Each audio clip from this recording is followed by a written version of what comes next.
does Bernie's position on guns put him in a place where, if we got to a general election, he would be better positioned to deal with the fact that a lot of Americans in a lot of states like guns and think the Democrats want to take them all away from them? Is what he's doing now, which is terrible politics for New York and probably terrible on substance, is it smart politics, general election-wise? I don't believe that issues like guns animate them.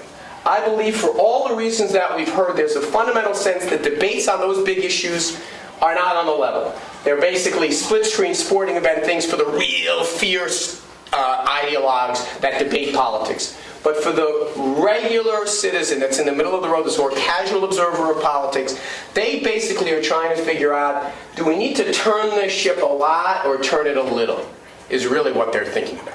And they don't know how to fix healthcare. They kind of know that it costs too much. They kind of know that that it needs to get fixed to some degree.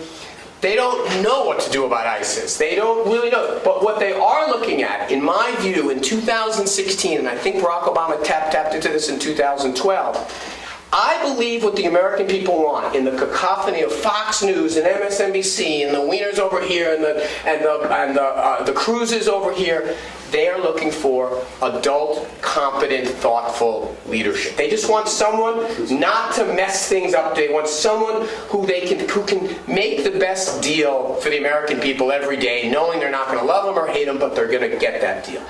If that's the case, then it's a Hillary Clinton year. If they are in the revolutionary Ted Cruz, Donald Trump, Bernie Sanders kind of ethos of, oh my God, things are terrible, then they're going to be looking for radical. I don't have a better word to say. Radical in the classic small r sense, not to be pejorative, like in this literal sense of the word. I want someone who's going to tell me extreme things that we're going to do. Extreme. I want to light up the desert. I want to throw out this guy. I want to build the biggest wall I can. Not to talk about the primary voters now, but the general election, middle of the road man or woman who is going to decide a presidential campaign because they come out every 4 years and spike the numbers that go up on these charts.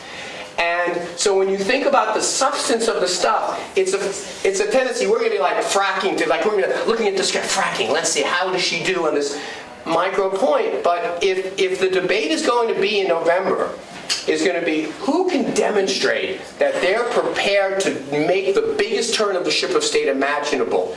The substance debate is going to follow. It's going to be break up the bank, I'm going to blow up the banks, that kind of thing.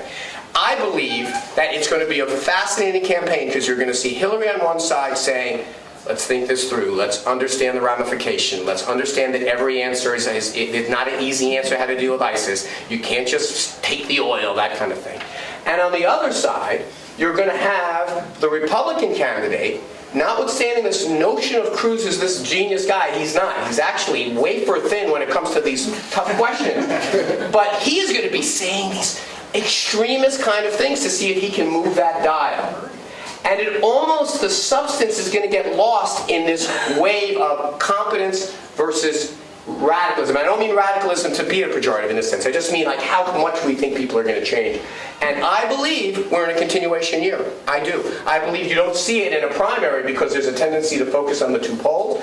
But I believe we want someone who's got kind of competent middle-of-the-road positions. And just to give 5 seconds to your question, my one experience that was the most jarring about Washington, guns, the gun debate is done. No one moves. No one moves based on how reasonable the proposal is. No one moves based on how gut-wrenching the TV images are. No one moves based on how you juxtapose yourself. Well, I'm not an F for the NRA, I'm a C or a B. It doesn't move. President Obama gets criticized for not doing more on guns. I criticize Michael Bloomberg, although quietly and behind the scenes, for thinking he's going to come down to Washington and change the debate on guns. There are some things that are so deeply cultural and visceral in our life that it may take literally a generational thing to change us out of them. But if you think for a moment that they're not going to beat the bejesus out of Bernie Sanders on guns, that he's going to be able to say, hey, I voted against some law that Hillary's making a big deal about today.